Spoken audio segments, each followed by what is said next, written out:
Assalamualaikum warahmatullahi wabarakatuh. Jumpa lagi dengan saya Mukhtar NS MKes, Kepala Seksi Kesling dan Kesjaor Dinas Kesehatan Kabupaten Sinjai, Provinsi Sulawesi Selatan. Berdasarkan instruksi Menteri Dalam Negeri Nomor 33 Tahun 2021 dan arahan Bapak Presiden Republik Indonesia tentang pengolahan limbah bahan berbahaya dan beracun atau limbah B3 medis dari penanganan COVID-19 yang bersumber dari fasilitas isolasi mandiri. Dengan adanya pandemi COVID-19 di Indonesia, itu terjadi peningkatan sumber-sumber dihasilkannya limbah B3 dan sampah dari penanganan COVID-19. Oleh karena itu, perlu upaya pengelolaan limbah B3 dan sampah untuk mencegah dan memutus rantai penularan COVID-19 serta mengendalikan dan menghindari penumpukan limbah B3 dan sampah yang dihasilkan. Dalam pengelolaan limbah B3 dan sampah kali ini itu ada 3 garis besar. Yang pertama adalah jenis-jenis limbah B3. Yang kedua adalah sumber-sumber dihasilkannya limbah B3 dan sampah rumah tangga atau sampah medis. Dan yang ketiga adalah bagaimana pengelolaan limbah B3 atau limbah bahan berbahaya dan beracun serta sampah medis tersebut. Penasaran? Tapi sebelumnya, bagi yang belum pernah menonton video ini, silakan subscribe, dan buat teman-teman yang lainnya silakan like, share, dan tinggalkan komen di bawah ini. Yang pertama, jenis-jenis limbah bahan berbahaya dan beracun atau limbah B3 medis yang berasal dari penanganan COVID-19. 1. Limbah yang dihasilkan dari hasil penanganan pasien konfirmasi COVID-19. Itu berupa masker bekas, gaun medis bekas sekali pakai atau hazmat, kemudian sarung tangan medis bekas atau handscoon, pelindung kepala, pelindung mata atau kacamata goggle, pelindung wajah atau face shield, pelindung sepatu, limbah jarum suntik, sisa makanan, dan limbah lain yang terkena cairan tubuh. Begitu juga dengan obat kadaluarsa dan sisa obat yang dikonsumsi oleh pasien yang terkonfirmasi COVID-19 tersebut. Lalu yang kedua, limbah yang dihasilkan dari pelaksanaan uji sampel dan pelaksanaan vaksinasi COVID-19. Itu berupa peralatan laboratorium terkonfirmasi B3, meliputi peralatan laboratorium, uji sampel berupa sampel uji, kemudian kapas pengusap bekas atau aplikator swab, tabung alat swab, papan uji reaksi, kemudian pipet sekali pakai, dan peralatan laboratorium yang digunakan untuk pengujian sampel COVID-19 lainnya. Termasuk juga dalam hal ini yaitu kemasan produk farmasi meliputi bungkus obat, botol obat ampul atau vial, dan kemasan obat lainnya yang dikonsumsi. Yang ketiga yaitu sampah medis yang berupa pelindung wajah atau face shield, masker, dan sarung tangan. Selanjutnya, bagian kedua adalah sumber dihasilkannya limbah bahan berbahaya dan beracun atau limbah B3 medis dan sampah, yaitu yang pertama adalah yang menjadi sumber limbah B3 COVID-19, yaitu dari fasilitas pelayanan kesehatan seperti rumah sakit, puskesmas, kemudian laboratorium kesehatan, dan klinik kesehatan lainnya. Kemudian yang kedua adalah rumah sakit darurat COVID-19. Yang ketiga, tempat-tempat pelaksanaan uji sampel COVID-19. Dan yang keempat adalah tempat-tempat dilaksanakannya pelayanan vaksinasi COVID-19. Kemudian yang menjadi sumber sampah adalah rumah tinggal, kemudian kawasan komersial, kawasan industri, kemudian fasilitas sosial, fasilitas umum, dan fasilitas lainnya.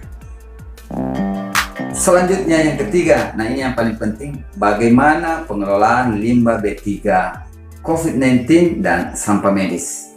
Yang pertama, lakukanlah pemilahan atau pemisahan limbah B3 COVID-19 dengan limbah B3 lainnya di fasilitas pelayanan kesehatan, rumah sakit darurat COVID-19, dan tempat-tempat pelaksanaan vaksinasi COVID-19.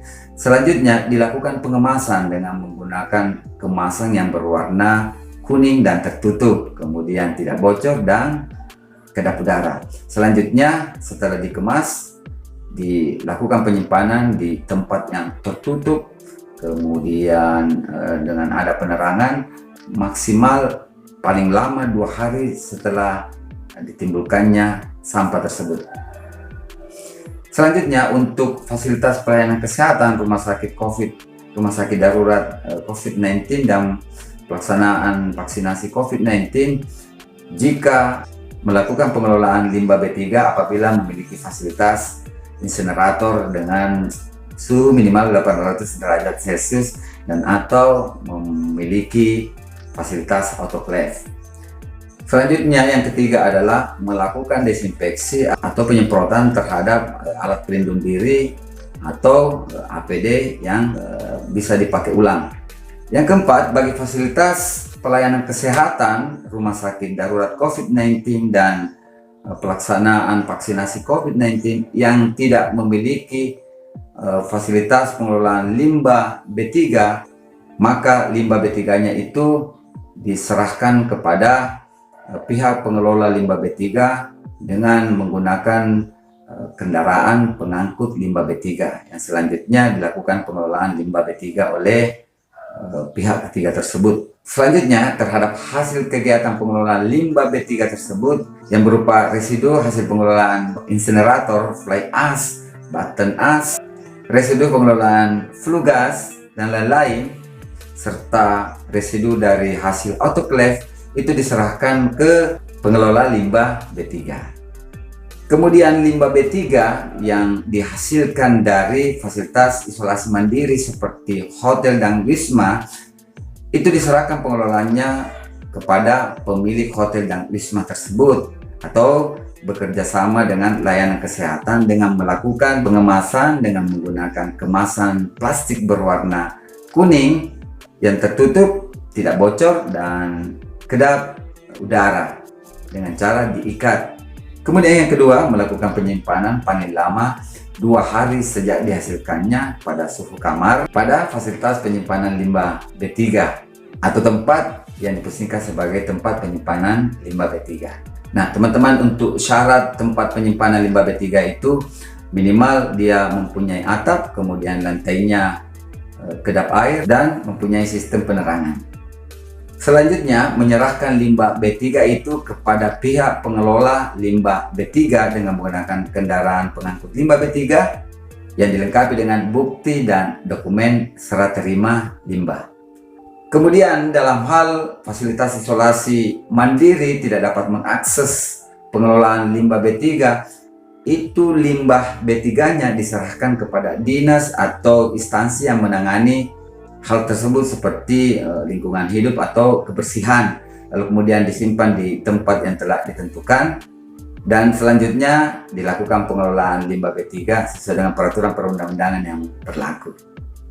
Selanjutnya, limbah B3 COVID-19 yang bersumber dari apartemen dan rumah tinggal yang digunakan sebagai fasilitas isolasi mandiri oleh masyarakat dikelola dengan cara limbah B3 tersebut dikemas dengan menggunakan kantong plastik berwarna kuning yang kedap udara, lalu kemudian diikat rapat. Melakukan penyimpanan maksimal 2 hari sejak dihasilkannya dengan menggunakan wadah tertutup dan selanjutnya diangkut oleh petugas dari dinas yang bertanggung jawab terhadap lingkungan hidup atau kebersihan yang selanjutnya dilakukan pengelolaan limbah B3. Kemudian pengelolaan limbah B3 yang bersumber dari rumah tangga, kawasan komersial, kawasan industri, fasilitas sosial, fasilitas umum lainnya itu melakukan pengurangan sampah dengan cara menggunakan masker yang terbuat dari kain 3 lapis agar bisa dilakukan guna ulang untuk mengurangi timbulan sampah. Tetapi apabila menggunakan masker sekali pakai, itu sebelum dibuang ke tempat sampah itu dilakukan penyemprotan dengan desinfektan atau larutan klorin atau cairan pemutih, lalu kemudian dirusak, dirobek atau digunting. dan kemudian dibuang.